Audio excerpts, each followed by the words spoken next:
जय हिंद दोस्तों। पुरानी पेंशन यानी कि ओपीएस से संबंधित एक नई जानकारी लेकर आप सब लोगों के साथ जुड़ चुके हैं। इसमें कुछ जानकारी ऐसी हैं जिन जानकारियों से आप लोग पहले से ही अवगत हैं, और कुछ ऐसी हैं जिनके बारे में आपको अपडेट कराने वाला हूँ कि क्या फिलहाल ओपीएस को लेकर सरकार की मंशा है और क्या फिलहाल जो है विभाग में चल रहा है। तो आइए बिना देरी करे शुरू करते हैं। देखिए, केंद्र सरकार कई मामलों में केंद्रीय अर्धसैनिक बलों को सशस्त्र बल मानने को तैयार नहीं होती। सीएपीएफ में पुरानी पेंशन का मुद्दा भी इसी चक्कर में फंसा हुआ था। 1 जनवरी 2004 के बाद केंद्र सरकार की नौकरियों में भर्ती हुए सभी कार्मिकों को पुरानी पेंशन के दायरे से बाहर कर उन्हें एनपीएस में शामिल कर दिया गया। इसी तर्ज पर सीएपीएफ जवानों को सिविल कर्मचारी मानकर उन्हें एनपीएस दे दिया। केंद्रीय अर्धसैनिक बलों में भारतीय सेना के कानून लागू होते हैं। फोर्स के नियंत्रण का आधार भी सशस्त्र बल है। इन बलों के लिए जो सर्विस रूल्स तैयार किए गए हैं उनका आधार भी फौज है। इन सारी बातों के होते हुए भी केंद्रीय अर्धसैनिक बलों को पुरानी पेंशन से वंचित किया गया है। खास बात तो यह है कि दिल्ली उच्च न्यायालय ने भी यह मान चुका है कि केंद्रीय अर्धसैनिक बल सीएपीएफ भारत संघ के सशस्त्र बल हैं। अदालत ने इन बलों में लागू एनपीएस को स्ट्राइक डाउन करने की बात कही, यानी सीएपीएफ पुरानी पेंशन की हकदार है। Alliance of all x paramilitary forces welfare association के चेयरमैन एवं पूर्व एडीजी एचआर सिंह कहते हैं, यह दुर्भाग्य है कि अदालत से जीती हुई लड़ाई को केंद्र सरकार हाल में बदलने की मंशा रखती है। सरकार से सुप्रीम कोर्ट में स्टे ले लिया है। अभी यह मामला खत्म नहीं हुआ है। लोकसभा चुनाव के विभिन्न चरणों में ओपीएस का मुद्दा है। सुप्रीम कोर्ट में 2.5 महीने बाद इस केस में जवाब फाइल होंगे। सीएपीएफ में पुरानी पेंशन बहाली की लड़ाई जारी रहेगी। लोकसभा चुनाव में 4 जून के नतीजों के बाद ओपीएस का आंदोलन तेजी से आगे बढ़ेगा। ओपीएस के लिए संघर्ष कर रहे केंद्रीय कर्मचारी संगठनों ने भी सीएपीएफ में पुरानी पेंशन बहाली को अपना समर्थन दिया है। तब सरकार का मानना था कि देश में सेना, नेवी और वायुसेना ही सशस्त्र बल हैं। बीएसएफ एक्ट 1968 में भी कहा गया है कि इस बल का गठन भारत संघ के सशस्त्र बल के रूप में हुआ है। इसी तरह सीएपीएफ के बाकी बलों का गठन भी भारत संघ के सशस्त्र बलों के रूप में हुआ है।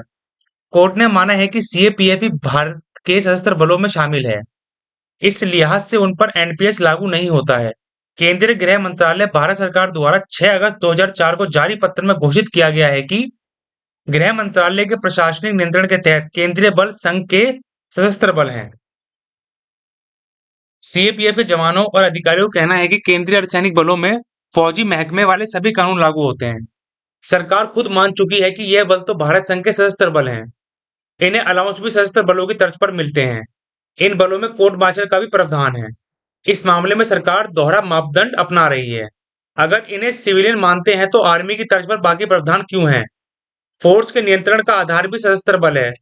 जो सर्विस रूल्स हैं वह भी सैन्य बलों की तर्ज पर बने हैं। अब इन्हें सिविलियन फोर्स मान रहे हैं तो ऐसे में ये बल अपनी सर्विस का निष्पादन कैसे करेंगे? इन बलों को शपथ दिलाई गई थी कि इन्हें जल, थल और वायु में जहां भी भेजा जाएगा ये वहीं पर काम करेंगे। सिविल महकमे कर्मियों को ऐसी शपथ नहीं लेते हैं।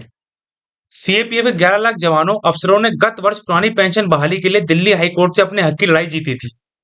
इसके बाद केंद्र सरकार ने दिल्ली हाईकोर्ट के फैसले को लागू नहीं किया। इस मामले में केंद्र ने सुप्रीम कोर्ट से स्टे ले लिया।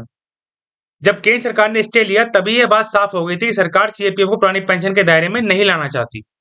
हैरानी की बात तो यह है कि दिल्ली उच्च न्यायालय ने पिछले साल 11 जनवरी को दिए अपने एक अहम फैसले में केंद्रीय अर्धसैनिक बलों सीएपीएफ को भारत संघ के सशस्त्र बल माना था।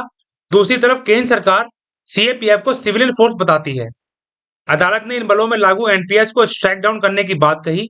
हाईकोर्ट ने अपने फैसले में कहा था, चाहे कोई आज इन बलों में भर्ती हुआ हो, पहले कभी भर्ती हुआ हो या आने वाले समय भर्ती होगा, सभी जवान और अधिकारी पुरानी पेंशन स्कीम के दायरे में आएंगे। अब इस मामले की सुनवाई अगस्त में होगी। सर्वोच्च अदालत ने कहा है कि 5 अगस्त से जो सप्ताह शुरू हो रहा है उसमें केस को लिस्ट करें। याचिकाकर्ता विशेष अनुमति याचिका एसएलपी में संशोधन भी कर सकते हैं, कोई नया दस्तावेज जोड़ सकते हैं। सर्वोच्च अदालत में याचिकाकर्ताओं की तरफ से जवाब फाइल किया जाएगा। केंद्रीय अर्धसैनिक बलों में ओपीएस लागू कराने के लिए अब दूसरे कर्मचारी संगठनों का समर्थन मिल रहा है।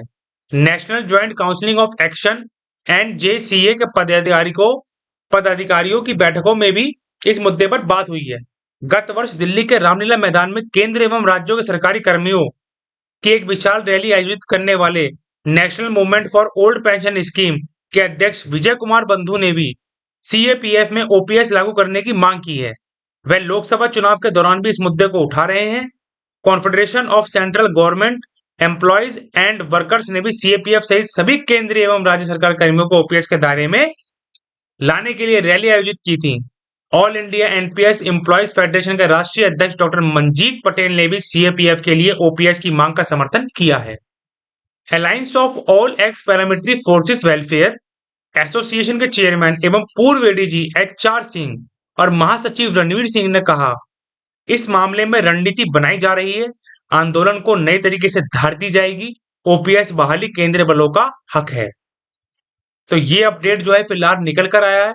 जैसे ही ओपीएस से संबंधित कोई भी जानकारी सरकार इलेक्शन के रिजल्ट आने के उपरांत पब्लिश करती है, कोई भी डीओपीटी आता है, तो मैं इस चैनल के माध्यम से उसकी जानकारी आप लोगों तक पहुंचा दूंगा।